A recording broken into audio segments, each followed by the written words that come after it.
Hello guys, कैसे हैं आप सब लोग। आई थिंक आप सब लोग बहुत अच्छे से अपनी लाइफ को एंजॉय कर रहे होंगे। तो चलिए आज फिर से हम एक नए टॉपिक पे बात करते हैं। आज का जो हमारा टॉपिक रहेगा वो रहेगा कि अगर आपके मन में भी ये सवाल आता है कि अगर भगवान जी हमारे मन में है, हमारे अंदर है, तो फिर वो हमें गलत काम करने से रोकते क्यों नहीं हैं, या फिर कुछ भी बुरा होने से पहले वो रोकते क्यों नहीं हैं। ठीक है, तो चलिए आज की वीडियो को हम स्टार्ट करते हैं और आप वीडियो को पूरा देखना। अगर आपके मन में भी ये सवाल आता है तो आपको इस सवाल का जवाब देने की मैं पूरी कोशिश करूँगी। ठीक है, तो चलिए वीडियो को हम स्टार्ट करते हैं। जैसे कि आपको पता ही है कि हमारा जो मन है, हमारी जो आत्मा है, वो परमात्मा का एक अंश है। वो तो इस रूप में भगवान हमारे अंदर वास करते हैं, हमारे मन में वास करते हैं। तो हमारे मन में ये सवाल आता है, बहुत बारी आता है, सब लोगों के मन में आता है, कई लोगों के मन में आता है कि अगर भगवान जी हमारे मन में होते हैं, हमारे अंदर होते हैं, तो फिर वो हमें कुछ भी गलत काम करने से रोकते क्यों नहीं, या फिर कुछ भी बुरा होने से वो रोकते क्यों नहीं है, जो भी कुछ बुरा होता है। तो अगर आपके मन में भी ये सवाल आता है तो फिर आपको ये बात जानना ज़रूरी है कि जो भी हमारी लाइफ में होता है वो भी हमारे कर्मों के अनुसार ही होता है। हमारे को भगवान जी ने इस दुनिया में अगर भेजा है तो वो हमें अच्छे काम करने के लिए भेजा है। जैसे कि मैंने बताया भी था कि पीछे जो मैंने वीडियो डाली थी उसमें मैंने बताया था कि जो हमारे जो भी हमारे कर्म होते हैं, जो भी हमें मनुष्य शरीर मिलता है, वो हमें हमारे पुण्य कर्मों से मिलता है। लेकिन उसमें अगर हमारे बुरे कर्म भी हैं तो वो भी हमें इसी मनुष्य योनि में भुगतने पड़ते हैं। तो अगर आपके कर्म अच्छे हैं और अगर आप इस दुनिया में आए हो तो अच्छा काम करने के लिए आए हो। ठीक है, अगर मनुष्य होकर अगर भगवान जी ने हमें बनाया है तो हमें बुद्धि दी है और हमें बहुत सा हमारी इंद्रियां दी है जिनसे कि हम सही से काम कर सकते हैं। मतलब इंद्रियां कौन कौन सी हो गई कि हमारी होती है, जैसे हमारी आँखें हो गई, हमारा नाक हो गया, हमारे कान हो गए, हमारा मुंह हो गया, और ये सारी चीज़ें होती हैं। ठीक है, तो अगर हम इन चीज़ों का सही से इस्तेमाल करते हैं तो हम बुरे काम करने से हम बच जाते हैं, और हम कुछ भी गलत होने से पहले हमें पता चल जाता है और हम उस चीज़ को टालने की कोशिश करते हैं। वैसे तो जो भी इस दुनिया में होता है वो भगवान की मर्ज़ी से ही होता है, उनकी मर्ज़ी के बिना एक पत्ता तक नहीं हिलता है। तो फिर जो भी कुछ होना है वो तो उनकी मर्ज़ी से ही होना है। लेकिन ये बात भी सही है कि जो भी होना है उनकी मर्ज़ी से होगा, लेकिन हमारे कर्मों के अनुसार। हमने जिस तरह से कर्म किया हुआ है, जो भी हमने बोया है वही बीज हम काटेंगे। ठीक है ना, जैसे भी हम मिट्टी में भी मिट्टी तो हमारी एक जैसी ही होती है, तो वो हमारे में कोई भेद नहीं करती है। चाहे कोई सा भी बीज हम उसमें डालेंगे तो वो उसी तरह का फल हमें देगी। कैसा भी कोई सा भी बीज डालेंगे, लेकिन वो हमें उसमें भेद नहीं करती है कि अभी तुमने ये वाला बीज डाला तो मैं इस तरह का फल दूंगी। लेकिन नहीं, आपने जिस चीज़ का बीज डाला है फल उसी का आएगा। तो हमारी लाइफ भी ऐसी है, जो इस तरह के हमने कर्म किए हुए हमें उसी तरह का फल मिलेगा। भगवान जी भी हमारे ऊपर कोई भी पक्षपात नहीं करते हैं, ना तो वो किसी को बड़ा बनाते हैं ना किसी को छोटा बनाते हैं। सबको एक समान इंसान बनाकर इस दुनिया में भेजते हैं, लेकिन हमारे कर्मों के अनुसार वो हम ही होते हैं जो अपना जिस तरह का कर्म करते हैं हम उसी को हम भोगने के लिए इस दुनिया में आते हैं। लेकिन हमें भगवान जी वहाँ से अच्छा कर्म करने के लिए भेजते हैं। जब अगर हम अच्छा कर्म नहीं करते हैं, बुरा कर्म करते हैं, तो फिर ऑब्वियसली हमें बुरा ही भुगतना पड़ता है। और जब भी हम कोई भी ऐसा काम करते हैं, जब भी मान लो फिर बात आती है कि अगर भगवान जी हमारे मन में है तो फिर वो किस रूप में वो हमारे अंदर वास करते हैं। कहते हैं ना कि हर एक जीव मात्र में भगवान है और हर एक इंसान के अंदर भगवान का वास होता है। ठीक है, तो अगर ये बात होती है तो फिर वो हमें रोकते क्यों नहीं है। वो हमें रोकते हैं जब भी हम कोई ऐसा काम करते हैं जो कि हमारे लिए सही नहीं है। आप ध्यान देना कि आपके अंदर से एक आवाज़ आएगी जो दबी सी होगी, और वो बहुत कम होगी कि आपको ये काम नहीं करना चाहिए, आपको इससे ये वाला नुकसान हो सकता है। लेकिन हम उस चीज़ को नहीं सुनते हैं, हम उस आवाज़ को दबा देते हैं और फिर हम उसको सुनते नहीं, और बाद में फिर भगवान जी पर ब्लेम करते हैं कि आपने हमें क्यों नहीं बताया। और ऐसे ही जब भी कोई बुरा काम होने वाला होता है, कुछ भी बुरा हमारे साथ घटने वाला होता है, तब भी हमारे मन से आवाज़ आती है कि कुछ तो बुरा होने वाला है। कुछ लगता है अंदर से, मतलब कुछ अजीब सी आवाज़ आती है, अजीब सी, हमें कई बार बेचैनी होती है या कुछ भी। तो फिर वो भगवान जी ही होते हैं जो हमें बताते हैं, लेकिन हम उस चीज़ को समझ नहीं पाते हैं। उस चीज़ को समझने के लिए आपको उस तरह से अपने मन को बनाना होगा, अपने आप को समझना होगा, अपनी आत्मा की आवाज़ को सुनना, आपको पहचानना होगा। और वो उसके लिए आपको मेडिटेशन करनी है, आपको ध्यान करना है, भगवान का नाम स्मरण करना जितना आपसे हो सके, और खुद को जानने की कोशिश करनी है। खुद के साथ समय बिताइए, खुद की हॉबी को देखिए, आप किस चीज़ में आपका इंटरेस्ट है, आपको क्या चीज़ अच्छी लगती है। जब आप थोड़ा सा खुद की पसंद का कुछ करने लगेंगे तो फिर आपकी आत्मा खुश हो जाती है, और फिर आप अपनी आत्मा के साथ आपका जुड़ाव होने लगता है, फिर आप अपनी आत्मा की आवाज़ को सुनने लगते हैं। ठीक है, ये सारी चीज़ें हो गई। और लेकिन फिर ये होता है कि हम कई बार उस चीज़ को पहचान नहीं पाते हैं कि हम अनसुना कर देते हैं, तो फिर वो भी बात हमारे ऊपर ही हो गई। ठीक है, तो भगवान जी ने हमें इन सारी चीज़ों को जानने के लिए आपको पहले अपनी इंद्रियों को भी वश में करना आना चाहिए। आपको अपने मन पे कंट्रोल करना आना चाहिए, तभी आप आत्मा की आवाज़ को सुन पाते हैं।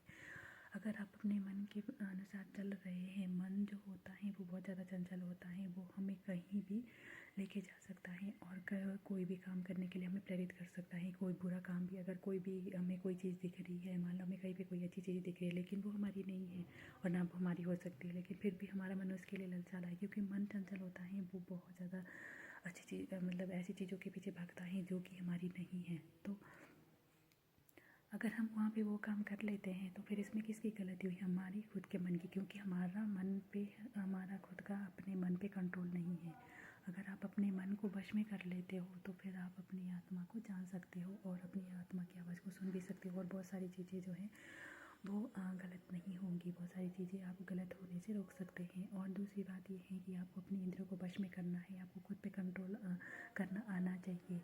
आप जो भी आपकी आँखें दी गई हैं भगवान जी ने, वो आपको बुरा देखने के लिए नहीं दी गई हैं, वो आपको भगवान के दर्शन करने के लिए दी गई हैं, अच्छे काम करने के लिए दी गई है, दुनिया और ये संसार को देखने के लिए दी गई है, अपनी फैमिली का परवरिश करने के लिए दी गई है, कुछ अच्छा काम करने के लिए दी गई है कि आप कुछ अच्छा देखो तो अच्छा करो तो अच्छा सोचो। ठीक है, तो आपकी आँखें हो गई, आपके कान हो गए, आपके कानों से भी आपको अच्छा सुनना है, अच्छी सुनने की आदत डालनी है। जितना हो सके अच्छे लोगों का संग करिए, और जो लोग पॉजिटिव होते उनके साथ रहिए, और उनके साथ जब आप रहोगे तो फिर आपके अंदर वो हैबिट आ जाती है। और संगति हमारे लिए बहुत ज़्यादा मायने रखती है।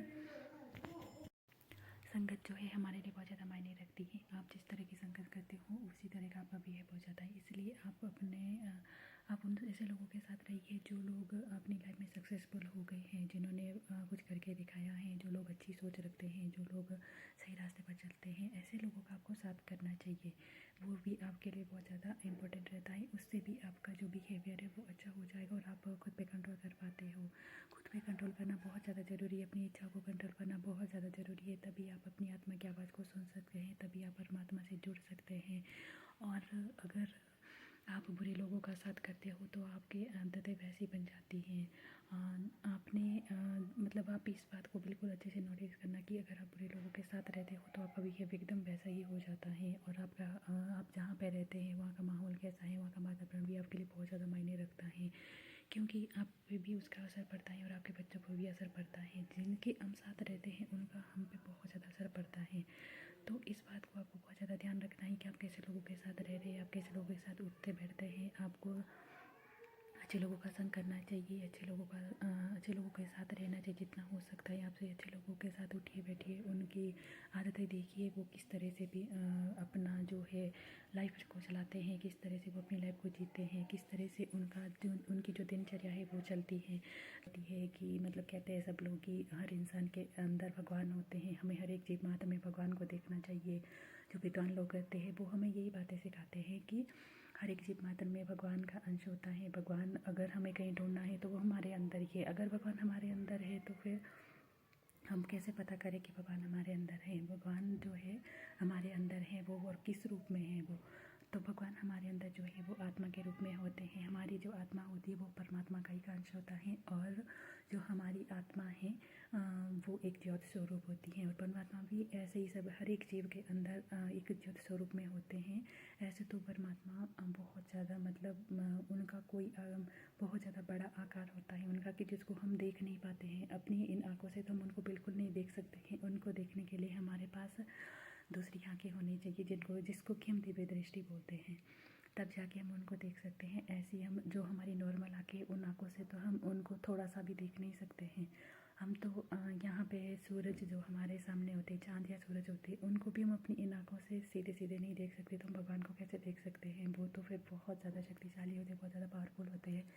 तो फिर उनको हम इतना ज़्यादा इन आँखों से नहीं देख सकते हैं। तो उनको देखने के लिए हमें क्या चाहिए होता है, एक तो हमें मन से भी हम उनको देख सकते हैं। अगर हम इमेजिन करें कि भगवान जी ऐसे होंगे, बहुत बड़े होंगे, वो बहुत ज़्यादा शक्ति होगी उनके पास, बहुत ज़्यादा पावरफुल होंगे, उनके चारों तरफ बहुत ज़्यादा एनर्जी होगी जो कि पॉजिटिव होगी, वो हमें भी, हम सबको भी वो सारी पॉजिटिव एनर्जी बांट रहे हैं, तो इस तरह भी हम उनको इमेजिन कर सकते हैं। लेकिन जब इन आँखों से देखना हो तो हम नहीं देख सकते। लेकिन वो जो सूक्ष्म रूप में जो होते वो हर एक चीज़ में होते हैं।